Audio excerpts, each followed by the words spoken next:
Hey YouTube, so here's my review of Pacific Rim. Now, I have seen this, I saw this movie a few weeks ago, so the reason why I've been late on this is because I've been busy, so anyways, if you see my eyes go here, it's because I have my notes out. See? There are my notes, you probably can't read them, but I'm going to be using them to do this review.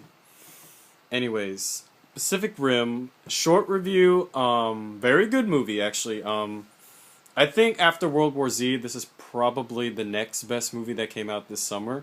Mainly because I did not see This Is the End yet, and I really, really did want to see This Is the End, but that's a review for another time. So, the summer's been kind of disappointing because, like, compared to last summer, I mean, if the World War Z and Pacific Rim are the best movies that came out this summer, I mean, just like, it's been a little disappointing. So, Pacific Rim, I liked it, but not as much as I think other people did. I mean, like, I thought it was okay. So that's the short review. Now, if you're still here, if you want to hear the long review, Pacific Rim, I liked it, but I mean, something a lot of people don't really know about me is because a lot of people tend to think I love action movies, but really that's the genre that I criticize the most, and this one's not excluded. Because in this movie, I mean, it was good, but there was just so many things to pick apart. I mean, it. Okay, so to avoid going to a rant, I'm going to actually read off the pros and cons. So the pros, first off, I have to give out a shout out to Idris Elba, who was easily the best actor in this movie. In fact, I think he was a little too good for this movie. I mean, for this kind of movie, I picture like insane performances. I mean, just actors having fun.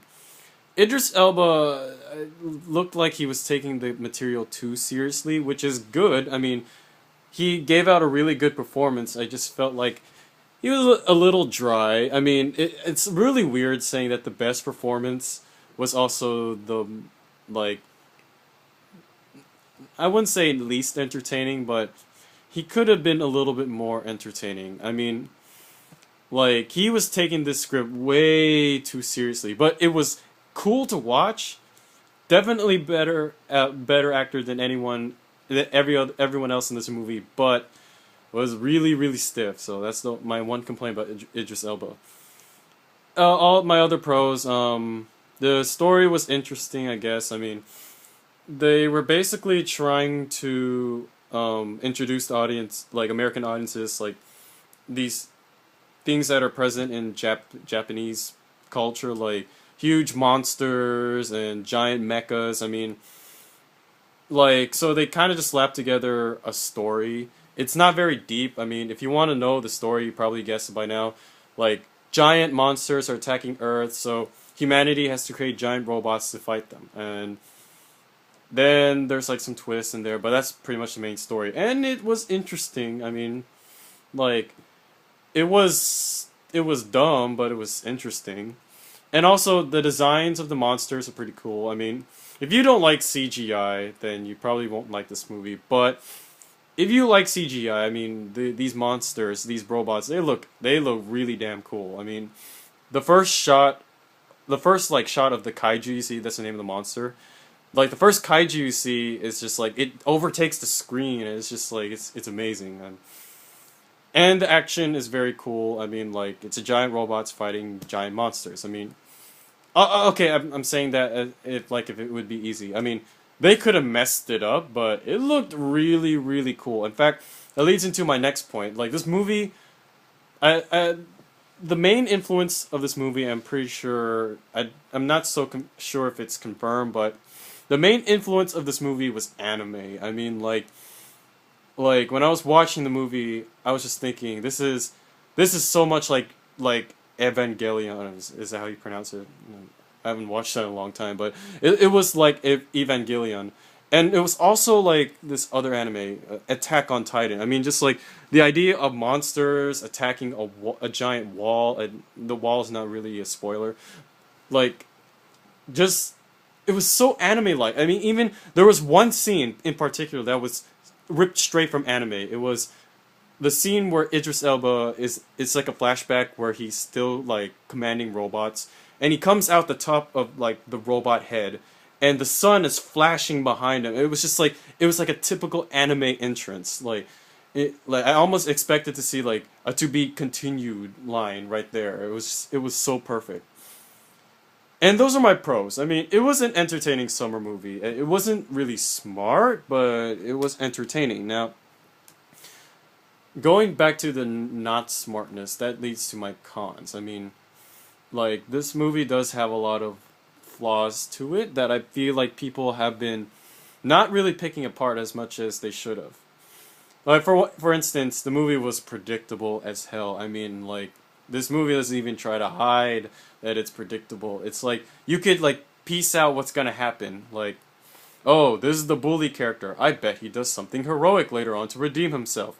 Or, this is the father of the bully. I bet he's going to do something that he'll say something to his son that will make him do the heroic action later. Or, oh, Idris Elba turned out to be a former pilot. I bet he's gonna pilot a robot near the end. Like, these aren't really spoilers. I mean, maybe these are spoilers, but they shouldn't be. I mean, like, it's so obvious when you're watching this movie. I mean, even like from the start, like when you meet the first two main characters, it's like you already know how it's gonna end. It's gonna end with them like in the robot attacking the a robot base, and you know that the scientist character is gonna figure everything out. It's just, it's really, really, really predictable. And if you can get past the predictability, there's all other like things that were annoying. Like,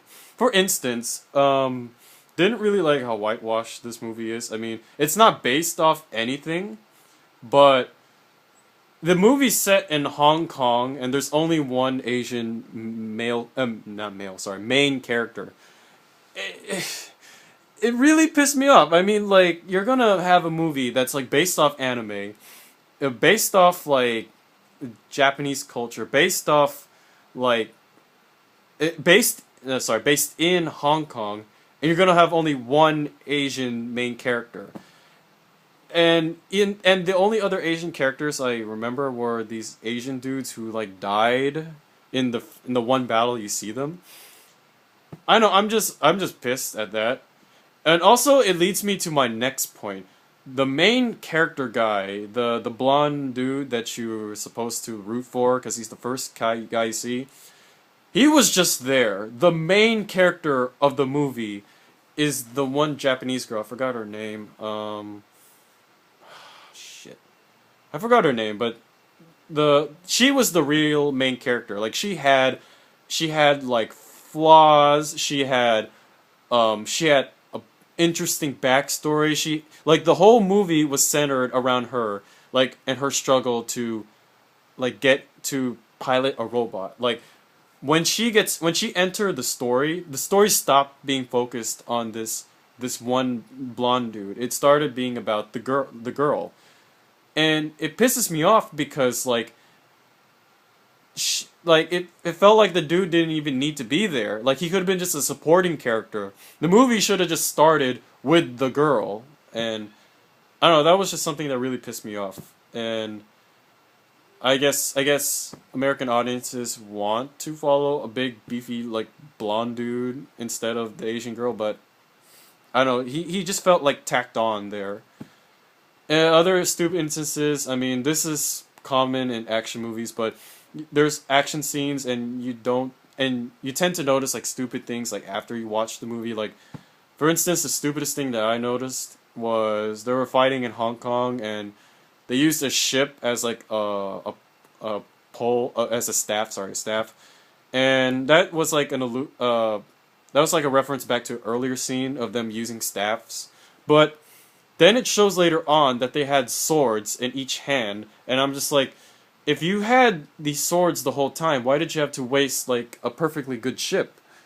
And I don't know, it's just filled with those stupid moments that you don't notice while watching the movie until, after you leave. It's just typical action movie stuff. I wish they would like catch that during editing or catch that during writing when they're writing the scene, but apparently not. So, and the last con I have there here is annoying characters. I mean, the main dude character, like I said, didn't really need to be a main character, and the scientist dudes that they introduced were really annoying. And well, that's all I really have to say about Pacific Rim. I mean, it's not bad. It's just it just has. Sorry, my sister's there. It just has the flaws of like a summer action movie. I mean, it could have definitely been better. It's good enough as it is, but it's just really, really annoying stuff that prevents it from like being like a really, really good action movie. You know, so in conclusion, Pacific Rim, good movie, but definitely filled with flaws. Okay.